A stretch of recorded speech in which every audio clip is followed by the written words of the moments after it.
Okay, so tell us about Adventure Quest 3D.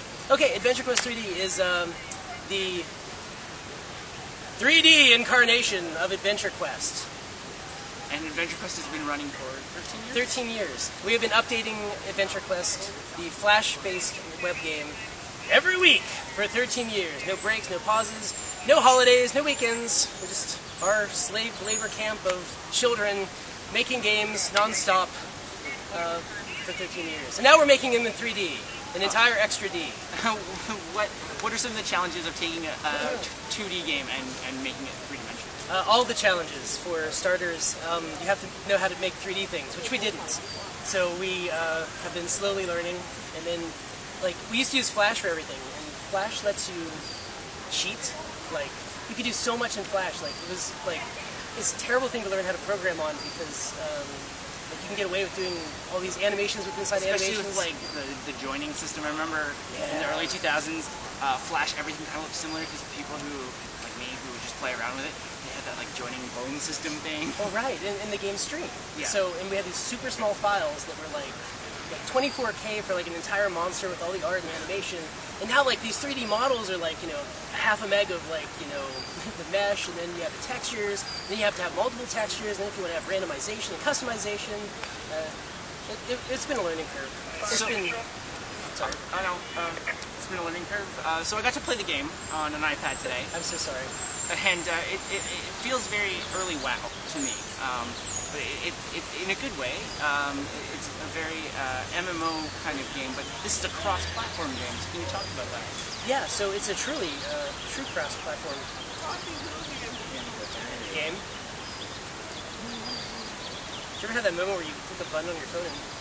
So you can play from your phone, iPhone or Android, and Steam on PC and Mac. And apparently we're going to do Linux, because everybody and their grandmother has been asking us to do Linux builds. And then, ideally in the future, we'd like to see it on consoles as well.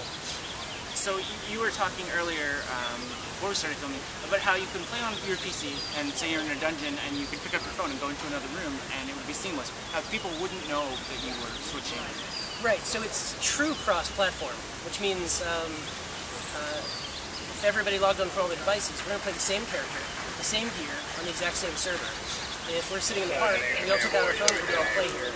If you were on your PC, and I was sitting next to you, I could take out my phone and play, or my tablet.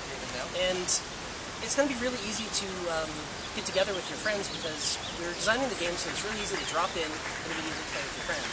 Something really cool that I showed you in the video, I was on Steam, and I needed to go to the bathroom, so, which sometimes you do, because we've been drinking a lot of tea. I need to go right now. So, I'm playing on Steam, and I take out my phone, and I log on, same account, and it just transfers me to my phone.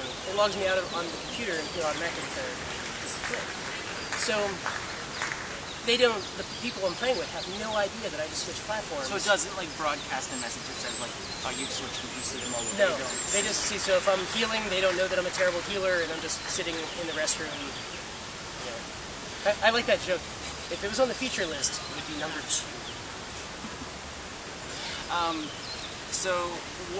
Adventure Quest is well known for having weekly updates, and that is going to continue with this new game. So what can players expect from the initial version of the game that will come out later this fall? Well, we have the pre-beta happening now.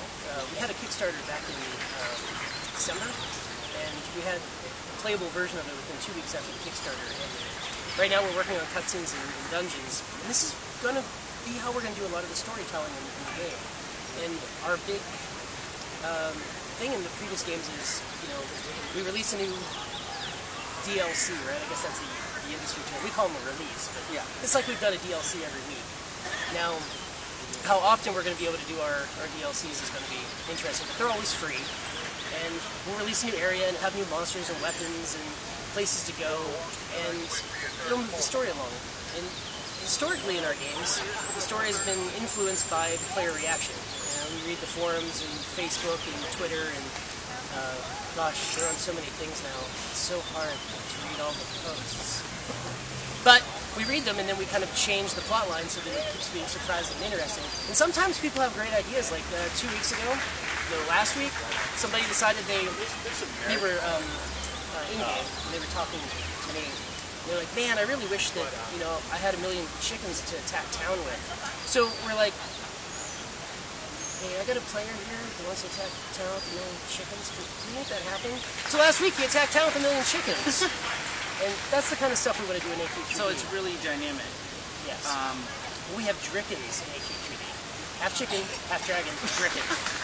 And you talked about how you had that one hardcore player who was using an older phone. I know. She's such an amazing player, and she had this iPhone 4S. So when we were coming up with minimum tech specs, I was like, it has to support the 4S! And then she upgraded her phone. But I wouldn't recommend playing on the 4S. It's like, Now, is this a game that can also be played with mobile data, or do you recommend that if someone is playing on the phone that they use Wi-Fi? I've been playing with mobile data. In fact, if you are playing in the alpha or the pre-beta, normally when you see me, I'm actually logged on my phone, just at the coffee shop or wherever. That's awesome. So to wrap up, where can viewers find more information about this? If you would like to learn more about Adventure Quest 3D, go to aq3d.com. I repeat, go to RuneScape.com. No, go to clubpenguin.no, aq3d.com.